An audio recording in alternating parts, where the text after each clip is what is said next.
So hello everyone, once again welcome back to another very informative video for all of you। अगर आप academic भी हो या general training के लिए भी हो, दोनों स्टूडेंट्स कैटेगरीज के लिए ये वीडियो काफी ज्यादा इंपॉर्टेंट है, क्योंकि इस वीडियो में जैसे कि आप स्क्रीन पर देख पा रहे हो, मैं आपको समझाने वाली हूँ IELTS का राइटिंग टास्क 2 की how to write a 7+ band introduction with only one sample answer.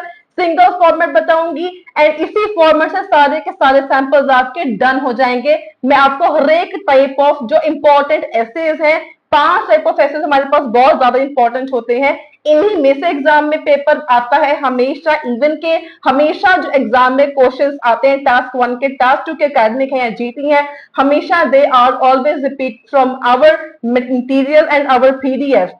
So let's don't waste time. तो हम स्टार्ट करते हैं कि आप भी एक सिंगल फॉर्मेट के साथ कैसे लिख सकते हो 7+ बैंड की intro within 5 minutes only. And to for your guidance, ये सारी चीजें हम जो करने वाले हैं आज, ये आईडीपी के जो न्यू इंस्ट्रक्शंस आए हैं ये उनके ऊपर बेस्ड है। So you have to follow this pattern जो न्यूली आईडीपी ने किया है। गाइडलाइंस जो हम आईडीपी ने अपनी ऑफिशियल वेबसाइट के ऊपर लॉन्च करी है, ये उस क्राइटेरिया के ऊपर बेस्ड है। सो आई होप अगर आपने प्लानिंग कर रहे हो अपने आईएएस के एग्जाम की, राइटिंग मॉड्यूल एक ऐसा है जहां पर आई थिंक 7 तक पहुंचना सभी के लिए एक बहुत ज्यादा डिफिकल्ट टास्क हो जाता है। तो इस वीडियो में डिस्कस करने वाली हूँ इंट्रोडक्शन से ही स्टार्टिंग आप इतनी अच्छी कैसे करोगे कि आपका 7 तक का टारगेट पूरा हो जाए। So as you can see there are only 4 to 5 lines जब आपने इंट्रोडक्शन लिखनी है। तो स्टार्ट करते हैं फर्स्ट लाइन से। आईडीपी कहता है हमेशा आपने जेंडर स्टेटमेंट से ही स्टार्ट करना है, जिसको हम टॉपिक का बैकग्राउंड भी बोलते हैं। अब ये डाउट कईयों का होता है कि मैम कई बोलते हैं कि जनरल स्टेटमेंट ऐड नहीं करनी होती, आप लोग बोल रहे हो कि जनरल स्टेटमेंट ऐड करनी होती है। सबसे पहले आपके स्क्रीन के ऊपर एक स्क्रीनशॉट होगा, ये आईडीपी की ऑफिशियल वेबसाइट से मैंने लिया है। ये कहता है कि आपने स्टार्ट ही जनरल स्टेटमेंट से करना है। So I am not wrong here, ये प्रूफ आपके सामने है। स्टिल आपके जो डाउट्स हैं वो आगे आगे और क्लियर होते रहेंगे। एंड इस वीडियो में यही नहीं है, और भी काफी सारी चीजें सीखने के लिए हैं आप सभी के लिए, अगर आप सीरियस हो अपने आईएलटीएस के एग्जाम को लेके। तो सो लाइन नंबर 2 आपने क्या करना होता है, just you have to rephrase the question in your own words. And अगर आपका टारगेट सिर्फ 5 के अराउंड है या 6 भी है, तो मैं आपको सजेस्ट ये करूंगी जो भी आपको यहाँ पे क्वेश्चन की स्टेटमेंट दी होती है, you can copy that line as it is, same to same. अपना मेन मोटिव ये होना चाहिए कि गलती नहीं होनी चाहिए, चाहे रेपिटेशन हो जाए चाहे सेम टू सेम लिख लो, बट गलती नहीं होनी चाहिए फॉर 6 बैंड। लेकिन obviously for 7 and plus band you have to rephrase the question in your own words. तो लाइन नंबर 3 में क्या आएगा, you have to state your position. ये आईडीपी बोल रहा है, मैं नहीं बोल रही हूं। इसका मीनिंग होता क्या है, you have to answer to the given question in brief. बस एक यही लाइन ऐसी है जहां पर चेंज आता है। क्वेश्चन टाइप हमारे पास है, अलग अलग होते हैं, उसी के अकॉर्डिंग यहां पर लाइन चेंज होती है, दैट्स इट। अदरवाइज सारा का सारा फॉर्मेट आपका सेम टू सेम रहता है। लाइन नंबर 4 में आपने क्या लिखना है, ओपिनियन। अगर आपसे पूछा गया है, सिर्फ ओनली अगर पूछा गया है तभी आपने देना है, अदरवाइज आपने ओपिनियन वाला स्टेटमेंट वाली लाइन ऐड नहीं करनी है। लास्ट लाइन आपकी होती है थीसिस। इसका मतलब हो गया कि what you are going to write in your essay, वो इन ब्रीफ बताना है आपने। क्या आप डिस्कस करने वाले हो, क्या आप पॉइंट्स को आर्ग्यू करने वाले हो, क्या आप प्रॉब्लम सोल्यूशन को डिस्कस करने वाले हो, क्या आप अपना ओपिनियन देने वाले हो। तो बेसिकली ऐसे किस चीज के बारे में है, उसको हम बोलते हैं थीसिस लाइन। तो विदाउट वेस्टिंग टाइम मैं आपको सिखाने वाली हूँ अलग अलग टाइप के एसेस को लेके उनकी आपने सेम फॉर्मेट के साथ इंट्रो कैसे लिखनी है। सबसे पहले आपका जो मोस्ट कॉमन ऐसे चलता है दैट इज अग्री डिसअग्री। बहुत सारे क्वेश्चंस होते हैं इसके बारे में, बहुत सारी क्वेरीज होती हैं। आपकी जो भी क्वेरीज है इस ऐसे को लेके, you can drop down your queries in the comment section below. I will more than happy to address your queries. तो क्वेश्चन अगर हम देखें, some people believe that the government should invest in public services rather than in the arts. अब यहां पर ध्यान से notice आपने क्या करना है, आपको आर्ग्यूमेंट दी गई है 2 पॉइंट्स के बीच में, this is called the argument. So to what extent do you agree और डिसअग्री। बेसिकली मैंने यहाँ पे एक्सटेंट वाला ऐसे लिया है, ये पेपर में ज्यादा कॉमनली देखने को मिलता है। To what extent do you agree और डिसअग्री। जब भी आपके पास एक्सटेंट वाला ऐसे आए तो आपने पार्शली अग्री ही जाना है अगर आपने 7+ बैंड लेने हैं। ये 6 का भी आपका जो टारगेट है, 7 बैंड का भी अगर आपका टारगेट है, तो मेरी एडवाइस मान के चलो तो सिर्फ आपने पार्टली एग्री की तरफ जाना है। इसका रीजन हम आगे डिस्कस करेंगे। So let's look at the intro का फॉर्मेट। जैसे हमने अभी देखा, आपको सामने वैसे फॉर्मेट समझाया, उसी के बेस के ऊपर ये आपकी इंट्रो है, सिर्फ इन 4 लाइंस ओनली। सिर्फ इतनी ही आपने इंट्रो लिखनी होती, बिल्कुल भी आप फॉर्मेट के बाहर मत जाओ। जो दिया गया है आपको गाइडलाइंस आईडीपी है, उसके अकॉर्डिंग चलो। एक तो टाइम आपका सेव होता है, एक आप बढ़िया लिख पाते हो, एक आपके ऐसे बैंड इंप्रूव होंगे। अगर आप इसको फॉलो नहीं करोगे, अपने ओन थॉट्स लगाओगे, इसको ज्यादा एक्सटेंड करने की कोशिश करोगे, टाइम बहुत वेस्ट हो जाएगा, पैनिक हो जाओगे, नर्वस हो जाओगे, ऐसे पूरा ही नहीं हो पाएगा, गलतियां करोगे, इसके बीच में आइडियाज नहीं आएंगे, you will end up losing your band.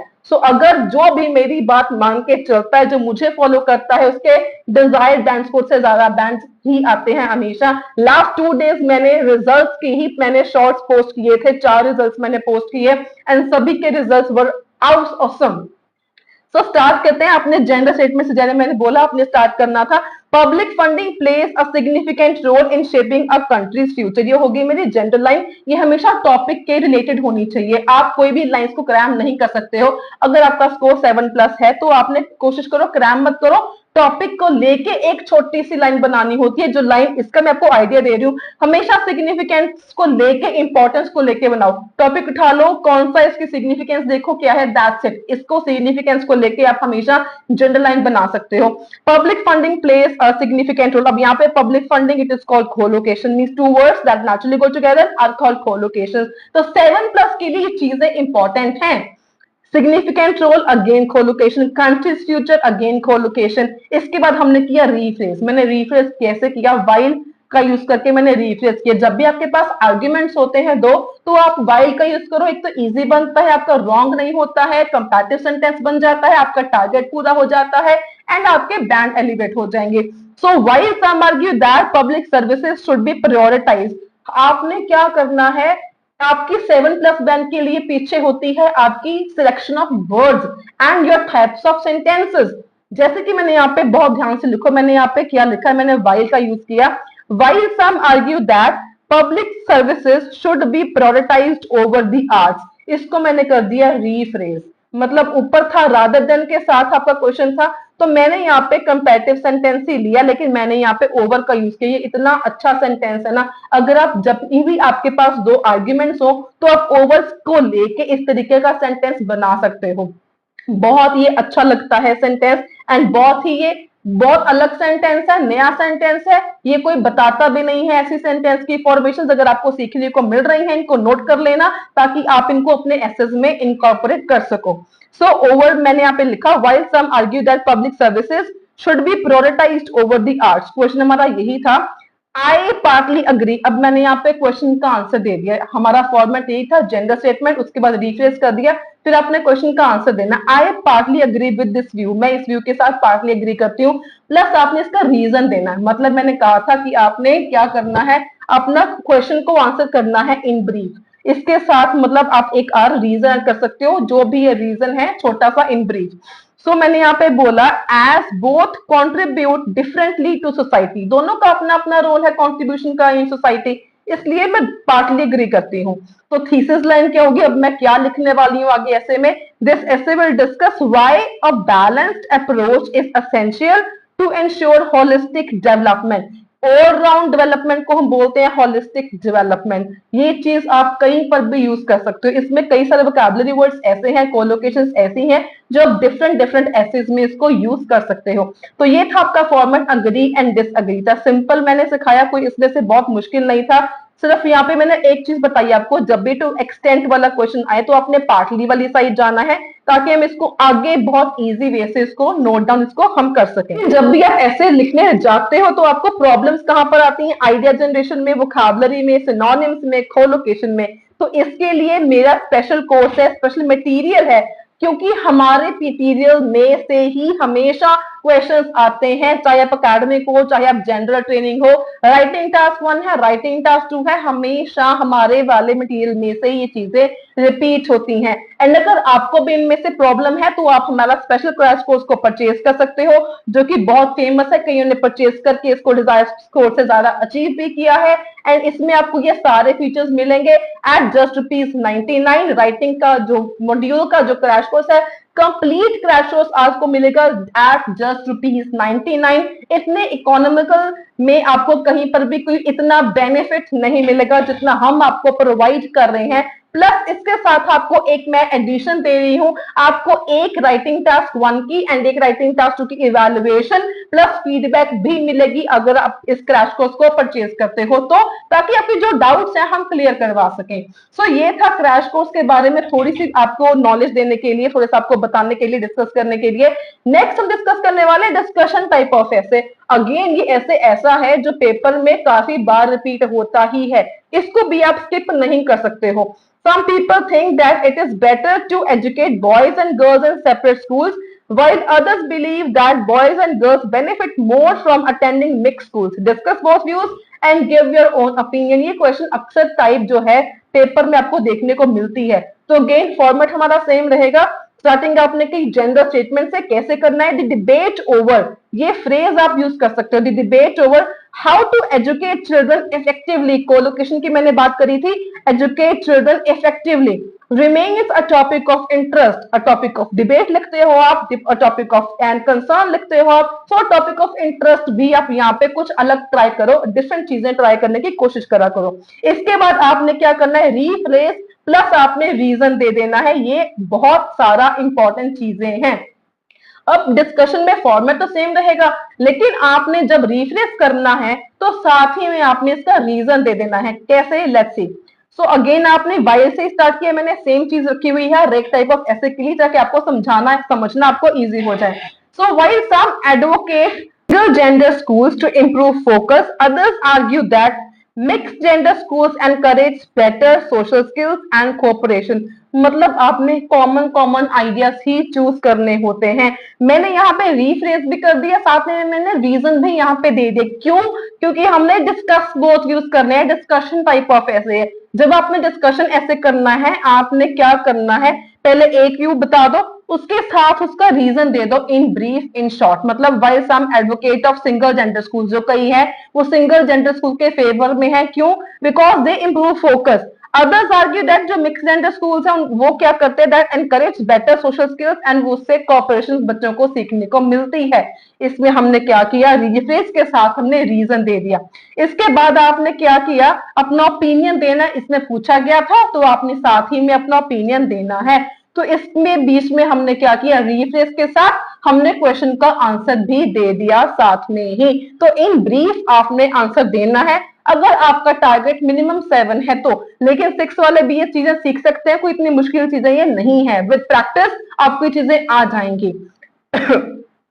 So in my opinion, mixed schools provide a more holistic learning experience. मतलब मैंने ये वर्ड इसलिए यूज किया ताकि आपको पता चले ये वर्ड्स ऐसे हैं जिसको आप कई सारे एसेज में इनकॉर्पोरेट कर सकते हो। मैंने पिछले वाले एग्री वाले सैंपल में भी ये वर्ड यूज किया था, तो डिस्कशन वाले सैंपल में भी मैंने इस चीज का मैंने यूज किया, होलिस्टिक लर्निंग एक्सपीरियंस। ये आपकी अगेन बन जाती है कोलोकेशन। तो ये मैंने दे दिया अपना ओपिनियन, क्योंकि यहाँ पे हमारे क्वेश्चन में था discuss both views and give your own opinion. अगर पूछा गया है तो आपने स्पेशली यहाँ पे बताना है इन माय ओपिनियन करके आपने बताना है कि आपका ओपिनियन क्या है।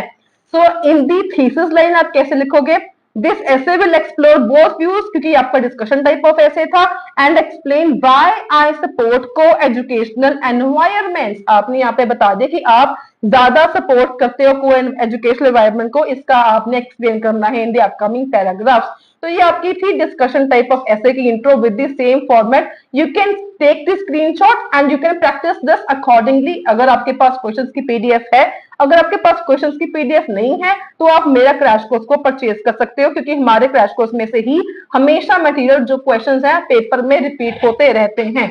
सो मूविंग ऑन टू नेक्स्ट, आपका टाइप है प्रॉब्लम सॉल्यूशन ऐसे। अब यहाँ पर चीजें थोड़ी सी चेंज होने वाली हैं। कैसे, let's have a look. So many people in cities around the world face the problem of traffic congestion, what are the main causes and what solutions can you suggest?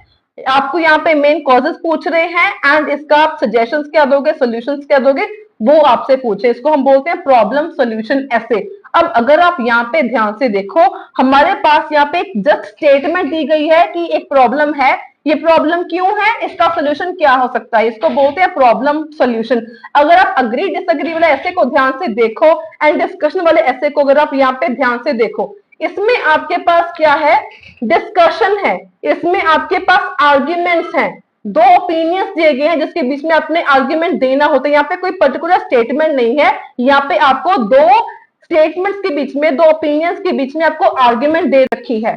लेकिन जो हम अब कर रहे हैं ऐसे, इसमें हमारे पास क्या दे रखा है, सिर्फ एक स्टेटमेंट, एक प्रॉब्लम दे रखी है, ये प्रॉब्लम क्यों है, इसका सोल्यूशन क्या है, ये पूछ रखा है। इसमें चीजें चेंज कैसे होंगी, यहां पर मैंने स्टार्ट कैसे किया, traffic congestion has become a significant challenge in urban areas world wide. मतलब सीधा मैंने यहाँ पर जो क्वेश्चन था, जो स्टेटमेंट थी, मैंने इसको रिफ्रेश कर दिया, क्योंकि हमारे पास यहाँ पर कोई दो आर्ग्यूमेंट्स नहीं है, हमारे पास कोई सिंगल टॉपिक, यहाँ पे ऑलरेडी हमारे पास एक लाइन दी हुई है जिसको हम बैकग्राउंड स्टेटमेंट बोल सकते हैं। तो इसी से ही आप यहाँ पर स्टार्ट करोगे, क्योंकि यहाँ पर हमारे पास दो व्यूज नहीं है। जब आपके पास दो व्यूज हो, आपके पास आर्ग्यूमेंट्स हो, तब आपने इससे जो हमने पहले फॉर्मेट किया आपने वो अप्लाई करना है। अब यहाँ पे थोड़ा चीजें और इजी होने वाली हैं, क्योंकि यहाँ पर आपको जेंडर स्टेटमेंट ऐड नहीं करनी पड़ेगी। जेंडर स्टेटमेंट एंड रीफ्रेजिंग यहाँ पे सेम हो जाती है।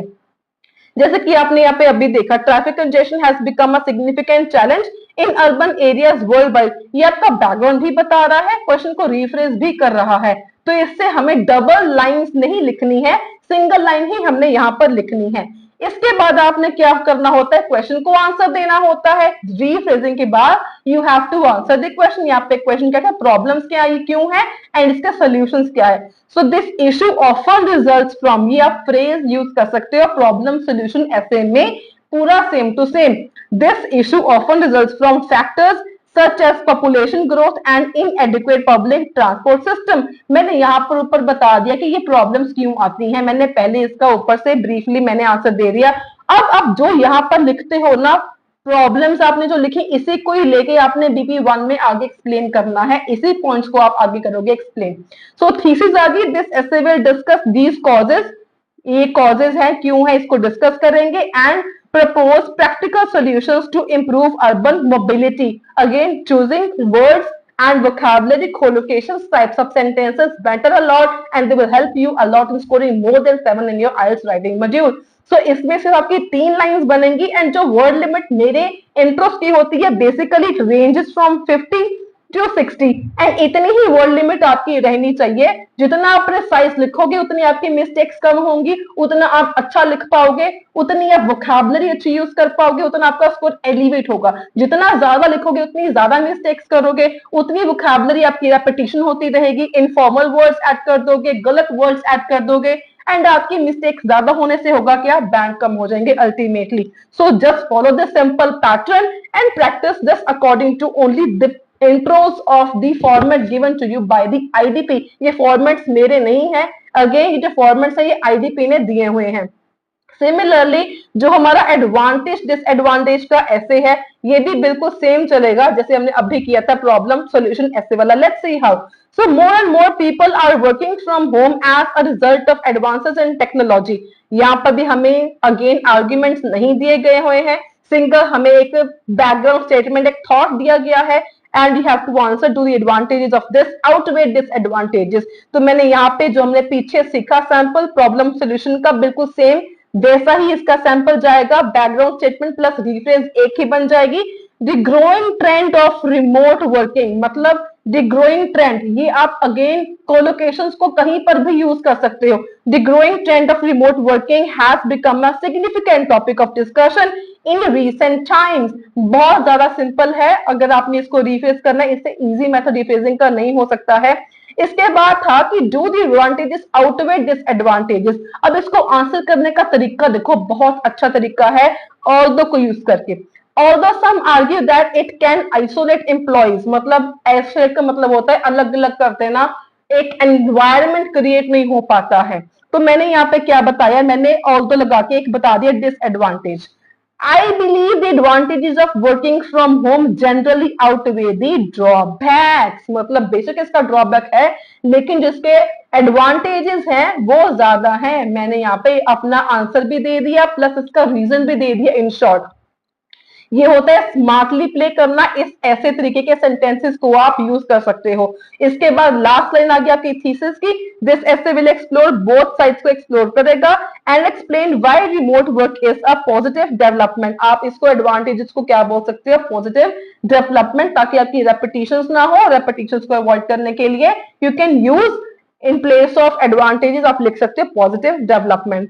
तो ये था आपका एडवांटेजेस एंड डिसएडवांटेजेस का सैंपल। अब हमारा लास्ट है two part question. Two part question, इसके पहले ना आपको एक और चीज मैं दिखाऊंगी। मैंने 2 दिन पहले एक वीडियो डाली थी टेम्पलेट वाली, तो वहां पर मैंने ऐसे समझाया था, डिस्कशन टाइप ऑफ ऐसे मैंने समझाया था कि टेम्पलेट की हेल्प से आप इसको कैसे लिख सकते हो। मैंने टेम्पलेट्स भी दिए थे एंड सैंपल के साथ मैंने समझाया था कि आपने इसको यूज कैसे करना है। अगर आपको ये वीडियो अगर आपने नहीं देखी है तो ये वीडियो का लिंक भी आपको डिस्क्रिप्शन में मिल जाएगा, नहीं तो you can visit my YouTube channel, तो आप लेटेस्ट जो वीडियोस है उसको जाके आप एक्सप्लोर कर सकते हो। ये बहुत ज्यादा इफेक्टिव स्ट्रैटेजी है। सिंगल टेम्पलेट के साथ ही 7+1 का टेम्पलेट है। अगेन ये जो टेम्पलेट है it is flexible, you can change these templates according to your needs, you can modify these according to your question types and everything। तो ये बहुत ज्यादा एक आपके लिए अल्टरनेटिव बहुत अच्छा सोल्यूशन है अगर आपको इंट्रोस लिखने में प्रॉब्लम आती है तो। सो लास्ट आ गया आपका 2 पार्ट क्वेश्चन। ये बेसिकली जनरल ट्रेनिंग वालों के लिए क्वेश्चन टाइप बहुत ज्यादा इंपॉर्टेंट है। अगेन अगर आपके पास क्वेश्चंस नहीं है आप हमारा क्रैश कोर्स को परचेज कर सकते हो। एंड अगर आप चैनल पर पहली बार आए हो, जो like share and subscribe. I have over 500 videos on my YouTube channel which are really outstanding and videos को देख के ही कईयों ने desired score को achieve भी किया है। Just explore my channel and just watch my all the videos related to different modules. You will definitely find this video very informative, beneficial and helpful। So last हमारा आ गया 2 part question. ये basically trend में है, अगर आपने exam देना है तो इसको आपने इग्नोर नहीं करना है। इसके बाद एक और आपको टिप बताने वाली हूँ। Today more people are travelling than ever before. Again ये आपका वही टाइप है, without any argument, single statement देके रखी है। इसके बाद 2 क्वेश्चंस हैं। Why is this the case, ये ऐसा केस क्यों है। What are the benefits of travelling, ये फॉर ट्रैवलर्स। इसका फॉर्मेट भी सेम रहेगा, सिर्फ 3 लाइंस। आपने स्टार्टिंग कैसे करनी है, rephrasing plus background in one statement only। The increasing popularity of travel has become a significant topic of discussion in recent times। अगर आपने मेरी पीछे वाली अभी इंट्रोस देखी है सारी, पहले वाली इसके पहले 4 इंट्रोस अगर आपने देखी है तो आपने नोटिस किया होगा जब मैंने इंट्रो लिखनी होती है मैं हमेशा सिग्निफिकेंट को लेके ही मैं एक आइडिया बनाती हूँ, क्योंकि ये चीजें मैंने आपके लिए ढूंढ के रखी हैं। ये चीजें, ये स्टेटमेंट्स ऐसी हैं जिसको आप कहीं पर भी इजीली फिट कर सकते हो एंड आपका टाइम बहुत सेव होता है ऐसे, and obviously it looks very impressive as well. So this trend is driven by, तो सेवरल फैक्टर्स को जब आपने लिखना हो तो आप कैसे लिख सकते हो। अगेन बहुत अच्छी वोकैबुलरी है। This trend is driven by, so there are several factors आप लिखते हो। सिंपल लिखने के बजाय आप ये फ्रेज को ऐड कर सकते हो, बाय सेवरल की factors and it offers numerous benefits to those who choose to explore new places. Travellers के लिए, जो ट्रैवल करते हैं उनके लिए ये आप सिनोनिम यूज कर सकते हो, to those who choose to travel new places. मतलब यहाँ पे मैंने बता दिया कि इसके पीछे फैक्टर्स बहुत सारे हैं, क्योंकि हमें पूछा गया था why is this the case. There are many factors बता दिए मैंने, and what are the benefits. So and it offers numerous benefits. There are numerous benefits के बजाय it offers numerous benefits to those who chose to explore new places। मतलब यहाँ पे हमने question का आंसर दे दिया प्लस साथ में छोटा सा इन ब्रीफ रीजन भी मैंने बता दिया।